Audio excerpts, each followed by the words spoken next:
오늘 이 시간 우리에게 주실 하나님의 말씀은 마태복음 5장 7절 말씀입니다. 자, 7절 우리 한 절 말씀을 같이 한 목소리로 봉독합니다. 시작. 긍휼히 여기는 자는 복이 있나니 그들이 긍휼히 여김을 받을 것이며. 아멘. 네, 자리에 앉겠습니다. 자, 천국의 가치대로 사는 삶, 긍휼히 여기는 자, 오늘 팔복, 우리 다섯 번째 팔복을 함께 나누고자 합니다. 자, 뜨거운 어느 여름날 어떤 한 신사가 차를 몰고 시골길을 가고 있었습니다. 자, 그런데 고갯길에 이르렀을 때 갑자기 자동차가 움직이지 않는 것입니다. 차가 고장이 난 것이죠. 그래서 하는 수 없이 떼약볕이 내리쬐는 그 고갯길을 걸어서 내려가 그 마을 입구에까지 이르렀습니다. 자, 때마침 한 여인이 집들로 걸어 나오고 있었습니다. 자, 그녀는 더위에 지쳐 있는 그 신사를 보더니 잠시 들어오셔서 주스라도 한 잔 드시죠, 이렇게 말하는 것이었습니다. 자, 그는 감사를 표하며 주스잔을 받아들였고 아주 짧은 휴식이었지만 그러나 더위를 식힐 수가 있었습니다. 자, 그런데 몇 달이 지난 후에 그 여인의 그 주스를 섬겼던 그 여인의 어린 아들이 중병을 앓게 되어서 미네소타주의 유명한 로체스터 병원, 아주 유명한 병원입니다. 1864년에 세워진 병원이라고 합니다. 굉장히 유명한 로체스터 병원에 입원을 하게 됩니다. 자, 그런데 그 어린 소년 아들의 그 병은 생사를 판가름하는 중병으로 아주 큰 수술을 받아야만 했습니다. 자, 무사히 수술을 마치고 목숨을 구하게 된 소년은 이제 집에 들어가고자 퇴원 수속을 밟게 됩니다. 자, 그런데 그 여인이 입원비 청구서를 받아봤을 때 워낙 큰 수술이었기 때문에 너무나 큰 비용이 나오게 되면서 이제 그 여인은 눈앞이 캄캄해지게 됩니다. 자, 이렇게 많은 그 비용을 어떻게 내가 구할 수 있을까? 이제 좀 치료되어서 수술이 잘 돼서 너무 감사했지만 그 비용을 지불할 수가 없는 상황입니다. 자, 그런데 놀라운 것은 그 청구서 맨 아래에 이런 글이 씌어 있는 것이었습니다. 자, 그간의 수술비와 치료비는 주스 한 잔과 친절로 지불되었습니다. 닥터 메이오, 이렇게 이제 써져 있는 것입니다. 그러니까 몇 달 전에 그 여인의 친절로 잠시 목을 축였던 그 신사는 바로 그 로체스터 병원의 설립자이자 의사였던 윌리엄 워럴 메이오 박사였다라는 것입니다. 자, 오늘 우리가 살펴볼 이 마태복음 5장 7절 긍휼히 여기는 자는 복이 있나니 그들이 긍휼히 여김을 받을 것이며라는 이 예수님의 말씀은 이렇게 작은 정말 작은 일에도 적용되어서 우리에게 아주 놀랍고 큰 기쁨을 안겨다 줄 수 있다는 것입니다. 자, 주님께서는 긍휼히 여기는 자는 복이 있다라고 오늘 말씀하고 있습니다. 자, 그러나 세상에 아주 똑똑하다라고 생각하는 사람들은 이 말에 동의하지 않고 아마 이렇게 말할 것입니다. 긍휼히 여기는 자는 화가 있나니 저희가 이용을 당할 것이며, 이렇게 아마 말할 것이라는 것이죠. 자, 이렇게 긍휼히 여기는 사람들은 오히려 세상 사는 법을 안다라고 자부하는 세상 사람들에게는 항상 오히려 멸시를 당해왔다는 것이죠. 자, 그러나 긍휼히 여기는 사람들은 천국의 놀라운 풍요 속에서 그들 자신의 필요를 채움받는 엄청난 긍휼을 누리게 될 거라는 것이 성경의 선언입니다. 자, 오늘 우리가 살펴보는 이 긍휼이라는 주제는 특별히 성경에서 아주 중요한 중심적인 주제 중에 하나가 바로 이 긍휼이라는 것입니다. 자, 그렇다면 우리가 천국의 가치대로 사는 삶, 긍휼히 여기는 자로 살아가기 위해서 우리는 어떻게 해야 할까? 오늘 세 가지를 함께 묵상하고자 합니다. 첫째는요, 타인의 고통을 측은히 여기고 그 고통을 제거하기 위한 행동을 해야 합니다. 타인의 고통을 먼저 측은히 여기는 마음이 있어야 되고 그 고통을 제거하기 위해서 우리가 무언가 행동을 해야 된다는 것입니다. 자, 긍휼히 여기는 자는 복이 있나니, 자, 성경은 이 곤궁에 처한 사람을 위로하고 돌보아주는 사람이 복이 있다라고 말씀을 합니다. 여기서 말하는 복은 죄는 미워하되 죄인을 사랑할 줄 아는 사람의 복을 말하는 것입니다. 그러니까 죄는 미워하지만 그러나 죄인은 사랑할 줄 아는 사람, 그 복을 말하는 것이죠. 자, 이것은 주변 사람을 염두에 두며 자기 속도를 조절할 줄 아는 사람의 복을 또 말하는 것입니다. 자, 그렇다면 이 긍휼히 여기는 자란 어떤 의미일까라는 것입니다. 자, 긍휼히 여기는 자는 일단 판단을 삼가고 용서하는 사람을 말합니다. 쉽게 말하면 판단을 삼가고 용서하는 사람이 긍휼히 여기는 자라는 것이죠. 혹은 또 타인의 고통을 자기의 것처럼 생각하고 그 고통을 같이 짊어지는 사람을 또 긍휼히 여기는 자라고 말할 수 있습니다. 자, 또 긍휼히 여기는 자는 죄에 대한 용서를 보이고 상처 입고 궁핍한 자들에게 친절을 베푸는 자들을 또 말하기도 합니다. 자, 그런데 이 긍휼이 값싼 동정으로 변질되지 않기 위해서는 우리가 긍휼을 또 값싼 동정, 자기는 값싼 동정을 하면서 나는 긍휼히 여기는 자야 이렇게 생각하면 안 된다는 거예요. 그래서 긍휼이라는 것이 값싼 동정으로 변질되지 않기 위해서는요, 우산을 씌워주기보다는, 물론 그것도 필요한 것이지만 우산을 씌워주기보다는 자기의 우산을 버리고 함께 비를 맞겠다는 각오가 필요한 것이 긍휼이라는 것입니다. 자, 그래서 우리는 이 연민 혹은 공감 그리고 이 긍휼을 분명하게 구분할 수 있어야 합니다. 자, 다시 말해서 단순히 연민이라는 것은 고통당하는 자를 불쌍히 여기는 거예요. 연민은 누구나 가질 수 있는 거예요. 믿지 않는 사람들도 쉽게 가질 수 있는 것입니다. 자, 그리고 공감은 고통당하는 자의 고통을 느끼는 것이 또 공감이라고 합니다. 자, 그러나 우리가 다루고 있는 이 긍휼이라는 것은 고통에 대해서 그냥 고통을 느끼는 정도가 아니라 행동까지 취하는 것이 긍휼입니다. 자, 우리가 그래서 긍휼에 접근하는 최선의 방법은 긍휼을 은혜와 비교하는 방법입니다. 자, 은혜라는 것은 죄를 지은 사람들과 특히 관련되는 것이 은혜라고 한다면, 긍휼은 비참한 처지에 있는 사람들과 특히 관련되는 것이 긍휼입니다.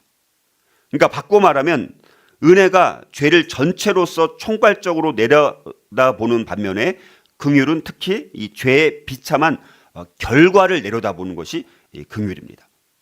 자, 그러므로 이 긍휼은 불쌍한 생각과 고통을 제거하려는 의욕과 또 행동이 또 합쳐진 것을 의미하는 거예요. 의욕 플러스 행동이 합쳐질 때 긍휼입니다.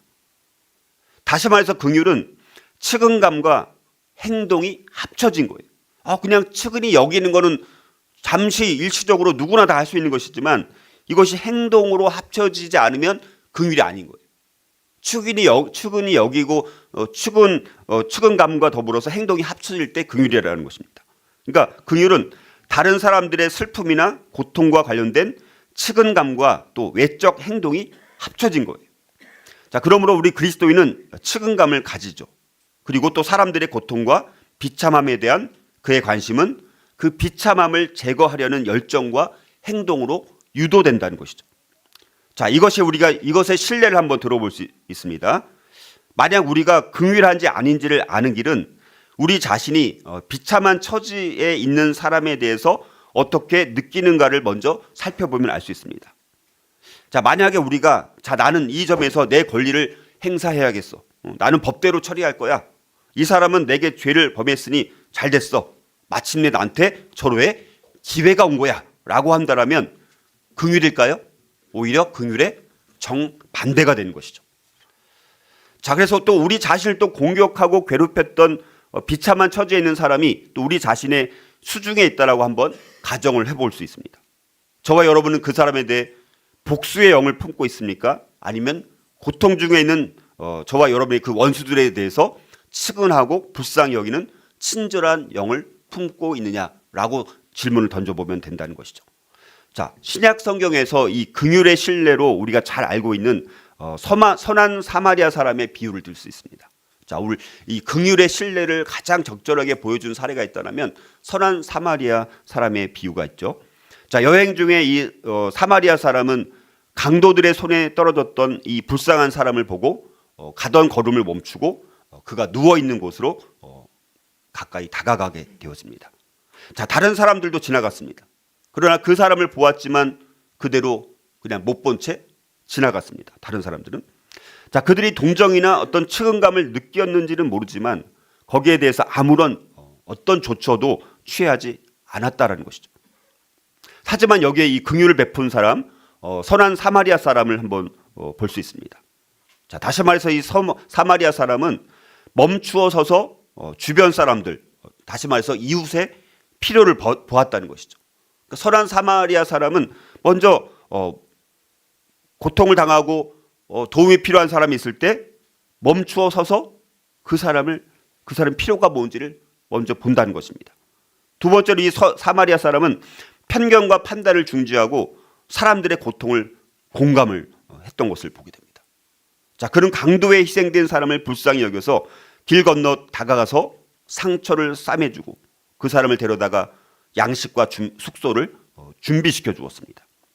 또 이 사마리아 사람은 필요를 채워줄 수 있는 기회를 아주 민감하고 순발력 있게 붙잡았습니다. 그리고 이 사마리아 사람은 필요를 채워주기 위해서 대가를 지불했던 것을 보게 됩니다. 자, 이것이 바로 긍휼의 아주 모델이라는 것입니다. 자, 그러니까 이 긍휼은 책임감만 느끼는 것을 의미하지 않는다는 것이죠. 그러니까 긍휼은 큰 의욕과 행동을 의미합니다. 참으로 그 사태를 제거하기 위해서 어떤 일을 하고자 하는 노력을 의미한다는 것입니다. 자, 이처럼 긍휼이란 나의 존재와 도움을 필요로 하는 사람을 보고 고통을 공감하고 가엾게 여기고 필요를 채워줄 기회를 붙잡아서 희생하고 시간과 에너지, 돈, 명성 등의 대가를 실제적으로 지불하는 것이 바로 긍휼이라는 것입니다. 자, 그런 면에서 이 자비를 베푼 사마리아 사람은 이런 긍휼을 제대로 보여준 사례라고 볼 수 있습니다. 자, 이렇게 우리가 복 있는 사람, 또 천국의 가치대로 사는 사람, 또 긍휼히 여기는 자로 살아가기 위해서 우리는 먼저 타인의 고통을 측은히 여기고 그걸로 끝나는 것이 아니라 그 고통을 제거하기 위해서 어떤 행동을 취할 수 있는 대가를 지불할 수 있는 것이 바로 긍휼히 여기는 자라는 것을 우리가 다시 한번 돌아보는 시간이 되었으면 좋겠습니다. 또 천국의 가치대로 사는 삶, 긍휼히 여기는 자로 살아가기 위해서 우리는 또 어떻게 해야 될까요? 두 번째는요, 긍휼의 최고의 완벽한 신뢰가 되는 예수 그리스도의 용서를 이해해야 합니다. 자, 이게 굉장히 깊은 영적 의미가 있는 말씀이에요. 긍휼의 최고의 완벽한 신뢰가 되는 분이 계신데 그분이 누구냐면 예수님인데 그분의 그 용서를 이해하게 되면 우리는 마땅히 긍휼을 베푸는 사람으로 살아가야 되겠다라는 것을 내가 먼저 분명히 내가 완전히 각인이 돼야 되는 거예요. 우리 신비에 완전히 새겨져서 그래서 긍휼을 내가 베풀까 말까 고민하는 것이 아니라 예수님의 그냥 그 사례를 보면 내가 용서받은 사람이라는 것을 알면 이해하면 우리가 긍휼을 베풀게 되어 있다라는 거예요. 자, 조금 전에 살펴본 이 선한 사마리아 사람은 고난받는 사람들을 도와주는 모든 사람들의 모형이 됩니다. 마땅히 그것을 닮아가는 것만 해도 대단한 거죠. 선한 사마리아 사람처럼 닮아가는 것도 중요합니다. 자, 그런데 사실 우리에게는 이 사마리아 사람보다 비교할 수 없는 더 고귀하신 긍휼의 모델, 모형이 있다는 것입니다. 바로 우리 주 예수 그리스도가 더 고귀한 최고의 완벽한 긍휼의 모형과 모델이 된다라는 사실입니다. 바로 예수 그리스도의 긍휼의 모델이라는 것이죠. 자, 사마리아 사람은 사업의 경로상, 사업의 경로상 그냥 어떤 목적이 있어서 어떤 곳을 향해서 가다가 강도 만난 사람을 만나게 된 것입니다. 자, 그래서 거기서 가다가 만나니까 그 불쌍한 강도 만난 사람을 그냥 긍휼의 마음이 있어서 도와주었습니다. 자, 그러나 예수님은 사업상 이 땅에 오신 것이 아니라 우리를 구원하시기 위해서 오셨고요. 우리에게 긍휼과 동정심을 느끼도록 우리와 똑같은 육체를 입고 오셨다는 것입니다. 자, 주님은 우리가 강도들의 수중에 빠져버린 이 땅 가운데 있으면서 그냥 단지 강도들에게 공격을 당할 위험을 무릅쓴 정도가 아니라 실제로 그들에게 너무나 고통스러운 공격을 받으셨습니다. 핍박을 받으셨습니다. 죽으셨습니다. 주님은 상처를 입었고 또 옷을 빼앗겼고 거의 죽은 것이 아니라 우리를 위해서 완전히 죽임을 당하셨습니다. 죄라는 이 강도들이 우리에게 가져온 불행을 자신의 몸으로 짊어지지 않고는 우리를 거기에서 구해낼 수 있는 길이 없었기 때문에 주님은 그 불행을 담당하셨고 또 우리를 건져내셨다는 것이죠. 사마리아 사람은 포도주와 기름을 주었습니다. 그러나 우리 구주 예수님은 우리의 상처를 치유하기 위해서 그의 심장의 피를 내어 주셨습니다. 자, 그래서 갈라디아서 2장 20절은 이렇게 말씀합니다. 그는 우리를 사랑하사 우리를 위하여 그의 몸을 버리셨다라고 말씀합니다. 사마리아 사람은 사려 깊은 배려와 간호를 하고 떠남으로써 자신을 빌려주었지만 그리스도는 우리를 위해 죽음에 이르기까지 자신을 버려주셨습니다. 자, 그러므로 궁극적으로는 사마리아인을 넘어 우리는 바로 예수님처럼 섬기는 긍휼의 모델을 따라가야 되는 것입니다. 자, 이처럼 긍휼에 대한 완벽하고도 으뜸 가는 신뢰는 하나님께서 자기 아들을 세상에 보내신 일이고 그 아들의 오심입니다. 자, 왜 그렇습니까? 하나님께는 바로 긍휼이 있었기 때문입니다. 하나님은 우리의 가련하고 불쌍한 상태를 보셨고 우리의 고통을 보셨습니다. 우리가 법을 위반했음에도 불구하고 하나님께서 이렇게 행동하게끔 움직인 것은 바로 하나님의 긍휼 때문이라는 것이죠. 자, 그래서 그분의 아들이 오셨고 우리의 불쌍한 상태를 해결하신 것입니다. 하나님께서 죄의 결과로 가련한 상태에 빠져 있는 사람을 내려다보시고 불쌍히 여기신 것입니다. 자, 아까 은혜는 죄를 지은 사람들과 특히 관련되고 긍휼은 비참한 처지에 있는 사람들과 특히 관련된다라고 말씀드렸었는데요. 자, 일반적으로 이 죄와 관련되어 있는 은혜가 하나님께서 죄의 결과를 내려다보시게 되면 일반적인 것에서 떠나서 특별한 긍휼로 바뀌게 되었습니다. 자, 우리가 긍휼히 여기는 자로 살아가기 위해서 우리는 주님의 그 용서를 이해해야지만 긍휼히 여기는 자로 진짜 살아갈 수가 있습니다. 자, 우리 주님은 우리가 참으로 회개할 때 한해서 참으로 용서를 받는다라고 말씀하십니다. 자, 참으로 회개한다는 것은 뭘까요? 참으로 회개한다는 것은 내가 처벌 이외에는 아무것도 받을 자격이 없고 만일 내가 용서를 받는다면 그것을 전부 하나님의 사랑과 긍휼과 은혜로 돌려야 하며 다른 아무 것에도 돌려서는 안 된다는 것을 의미하는 것이 참으로 회개한다는 것입니다. 자, 그리고 만일 우리가 참으로 회개해서 하나님 앞에서 내 위치를 제대로 인식하고 우리가 이런 식으로만 용서받게 됨을 알게 되면 우리에게 죄를 범한 사람들을 용서하게 되는 것은 필연적으로 따라오게 되는 일이라는 것입니다. 자, 그러므로 우리는 긍휼을 적용할 때 항상 긍휼의 최고의 완벽한 신뢰가 되는 예수 그리스도에게로 돌아와야 되는 것입니다. 죄를 결코 지으신 일이 없고 어느 누구에게도 아무 해를 끼치지 않으시고 이 땅 가운데 오셔서 진리를 선포하셨고 또 잃어버린 자를 찾아 구하려 오신 십자가에 달리신 그분을 볼 때만이 우리가 긍휼히 여기는 자가 될 수 있는 것입니다. 십자가 위에 못 박혀서 고난을 받으신 주님을 봐야 되는 것입니다. 하지만 또 자기를 못 박은 사람들을 바라보실 때 우리 주님은 뭐라고 말씀하셨습니까? 아버지, 저들을 사하여 주옵소서.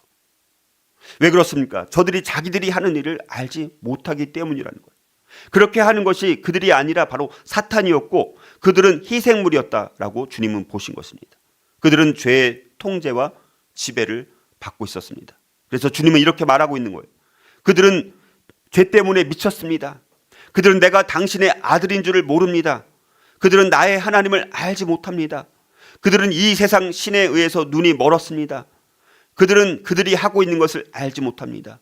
이 죄를 저들에게 돌리지 마옵소서. 그들에게는 책임이 없습니다. 라고 주님은 말하고 계신 거라는 것이죠. 주님은 그들을 불쌍히 여겼고 그들을 긍휼히 여기셨습니다. 참된 그리스도인이라면 아버지 저들을 사하여 주옵소서. 자기들이 하는 것을 알지 못함이니다. 우리도 이렇게 말할 수 있어야 된다는 것이죠. 우리는 죄의 노예들이 된 이 무능한 모든 사람에 대해서 이런 비애감을 느낄 수 있어야 됩니다. 다른 사람들에 대해 가져야 될 태도가 바로 이런 태도라는 것입니다. 자, 우리는 다른 사람들이 우리를 악용하고 헐뜯을 때조차도 이런 긍휼의 태도가 참된 그리스도인의 위치임을 인정해야 되는 것입니다. 우리는 우리를 악용하고 헐뜯고 신랄함과 분노를 보여주는 사람들에 대해 가련한 느낌을 가져야 합니다. 그들은 불쌍히 여김을 받아야 합니다. 그들이 무슨 일로 그렇게 성내는가 우리는 봐야 됩니다. 그들은 그들의 영이 온통 잘못되어 있음을 나타내는 것이죠. 우리는 그들에 대하여서 그래서 큰 비애감을 느껴야 합니다. 그리고 우리는 그들을 위해서 기도해야 되고요. 하나님께서 그들을 긍휼히 여기도록 간구해야 되는 것입니다. 용서받는 것이 무엇인가를 우리가 체험했다라면 이런 일은 반드시 있어야 되는 것입니다. 내가 과연 긍휼에 대하여 빚을 진 자임을 우리가 진짜로 안다라면, 과연 내가 하나님이 거저 주시는 그 은혜 때문에 그리스도인이 된 것을 안다면 나에게는 결코 교만이 있을 수 없는 것이고요, 변명이 있을 수 없는 것이고, 나의 권리를 주장하는 일이 있을 수 없다는 것이죠. 그 대신 다른 사람들을 볼 때 그들에게 비열한 것이 발견되거나 혹은 그것이 죄의 표현인 것을 알게 될 때 마음속에 그들에 대해서 큰 슬픔을 느껴야 마땅하다는 것이죠. 우리는 형제를 용서하지 않고서는 하나님께 용서를 않고서도, 그러니까 형제를 용서하지 않고서도 하나님께 용서를 구할 수 있어요. 그렇죠? 하나님 어떤 죄를 이런 걸 용서해 주십시오. 근데 다른 형제는 용서하지 않으면서 그렇게 할 수 있습니다. 자, 그러나 그런 경우에 문제는 뭐냐? 기도의 확신이 서지 않게 되고요, 우리의 기도가 응답되지 않습니다. 우리가 하나님께 용서를 구하는데 자기는 조금 용서도 안 해요. 그런 기도를 하나님께서 받으시겠습니까? 말이 안 되는 거잖아요. 그렇죠? 자, 그래서 이 5번째 이 팔복의 이 복이 말씀하고 있는 것도 바로 이거라는 거예요. 용서에 한 가지 조건이 있다면 회개라는 것입니다. 회개는 무엇보다도 내가 하나님께 대하여 조금도 권리를 주장할 것이 없고, 용서라는 것은 오로지 하나님의 은혜요 긍휼임을 의미하는 것이 용서라는 것입니다. 자, 그러므로 하나님과 대면해서 하나님과의 관계에서 자기의 위치를 참으로 아는 사람은 다른 사람들에 대하여 반드시 긍휼해야 한다라는 귀결이 되는 것입니다. 저와 여러분 속에 용서의 영이 없다면 저와 여러분은 어쩌면 용서를 받았을 리가 없다고 말하는 것이고, 어떤 의미에서 이것은 아주 심각하고 무서운 일이라는 것이죠. 하나님의 은혜의 작용이 이러하다면 하나님의 은혜가 긍휼과 함께 우리 마음속에 임할 때 우리는 긍휼하게 됩니다. 자, 그러면 우리는 우리가 용서를 받았는가 못 받았는가 여부를 우리가 다른 사람들을 용서하는가 아니하는가로 선언하는 셈이 된다는 것입니다. 만일 내가 용서를 받았다면 나는 용서를 할 것이죠. 만일 우리가 용서 영을 갖고 있다면 우리가 이 영을 받고 있는 데에는 오직 한 가지 이유가 있을 뿐입니다. 우리는 우리의 악행에도 불구하고 하나님이 우리를 위해서 무슨 일을 해 주셨는가를 보게 되고, 나는 참으로 용서를 받은 사실을 안다. 그러므로 나는 참으로 용서한다라고 말하게 되는 것입니다. 자, 긍휼히 여기는 사람들은 복이 있나니, 왜? 그들이 긍휼을 받을 것이기 때문이라는 것입니다. 자, 그러므로 우리가 긍휼히 여기는 사람들은 이미 긍휼을 얻었기 때문에 긍휼하다는 것입니다. 자, 이렇게 우리가 참으로 복이 있는 사람, 천국의 가치대로 사는 삶, 긍휼히 여기는 자로 살아가기 위해서 우리는 무엇보다도 긍휼의 최고의 완벽한 신뢰가 되는 예수 그리스도의 그 용서를 이해하고 용서를 깨닫고 그 용서를 우리가 묵상하고 그 의미를 자꾸 우리가 계속해서 깨닫게 되면 그냥 긍휼히 여기는 것이 그나마 가능하게 되지 않을까라는 것을 우리가 묵상할 수가 있었습니다. 자, 마지막으로 천국의 가치대로 사는 삶, 긍휼히 여기는 자로 살아가기 위해서 우리는 또 어떻게 해야 될까요? 자, 세 번째는요, 종말의 날에 하나님의 은혜로 받게 될 최종 보상인 긍휼을 바라봐야 됩니다. 자, 그러면 이게 또 우리가 미래적으로 굉장히 중요한 것이죠. 자, 긍휼에 대한 최종적인 보상은 최후의 심판 때 성도에게 주어지는 것입니다. 자, 긍휼히 여기는 자들은 나중에 어떻게 된다고요? 오늘 말씀에 긍휼히 여김을 받을 것이며, 지금 이 땅에서 우리가 긍휼히 여기는 자로 살아갈 때 나중에 최후의 심판 때 긍휼히 여김을 받게 된다는 거예요. 여러분, 무서운 말 아닙니까? 이게 쉬운 말이 아니죠. 자, 긍휼히 여기는 자들은 세상 사람들이 결코 이해할 수 없는 행복을 소유하게 된다는 거예요. 긍휼히 여기는 사람들은 자신을 천국으로 받아들여 주신 그 하나님의 순전한 자비를 맛본 사람들입니다. 긍휼히 여기는 사람들은 신적 그 사랑의 속성을 공유하게 된 사람들이에요. 긍휼히 여기는 사람들은 생애 내내 그리고 마지막 심판날에 긍휼과 자비를 얻게 된다라는 것입니다. 긍휼 베푸는 일은 심판날 긍휼을 받는 것과 아주 긴밀하게 연결되어 있다는 것입니다. 자, 그런데 무정한 자, 무자비한 자에게 하나님은 뭐를 내릴까요? 심판을 내리시는 거예요. 그러나 긍휼을 베푼 자들에게는 하나님께서 긍휼을 베푸신다는 것입니다. 자, 야고보서 2장 13절은 이렇게 말씀합니다. 긍휼을 행하지 아니하는 자에게는 긍휼 없는 심판이 있으리라. 긍휼은 심판을 이기고 자랑하느니라 이렇게 말씀합니다. 자, 죄악된 이 세상을 긍휼히 여기고 세상의 참된 회복을 위해서 실천하는 사람에게는 신실하신 하나님의 은총과 긍휼과 자비가 깃들게 된다라는 것입니다. 자, 그런데 또 여기서 우리가 또 조심해야 할 것은 또 뭐냐면 이 말이 바로 또 우리가 베푸는 긍휼이 하나님의 긍휼의 필연적 근거가 된다는 의미는 또 아니라는 거예요. 이게 항상 이게 역설과 약간 긴장의 의미가 있습니다. 자, 긍휼히 여김을 받을 것은 그들이 얼마나 긍휼을 많이 베풀었는지를 또 조건으로 하지 않는다는 거예요. 그렇게 해야 되지만, 자, 다른 이들에게 긍휼을 베푸는 것 때문에 하나님께서 긍휼히 여기시는 것은 아니라는 것입니다. 오히려 자신들이 하나님으로부터 긍휼을 받았기 때문에 그리스도인들은 진정한 긍휼을 이해하는 것입니다. 자, 그리스도인들의 참된 위로는 세상이 그들을 어떻게 대하든지 상관없이 하나님께서 지금은 물론 그분의 재림 때에도 우리 자신들에게 긍휼을 베푸실 것임을 아는 데 있다는 것입니다. 자, 그러므로 우리는 우리의 종말을 기억해야 합니다. 자, 디모데후서 1장 16절 18절에서 바울은 로마에서 감옥에 갇혀 있을 때 자기를 불쌍히 여겨서 방문한 이 오네시보로를 회상하면서 그에 관한 글을 이렇게 이제 덧붙이게 됩니다. 18절 괄호로 되어 있어요. 성경에 보니까.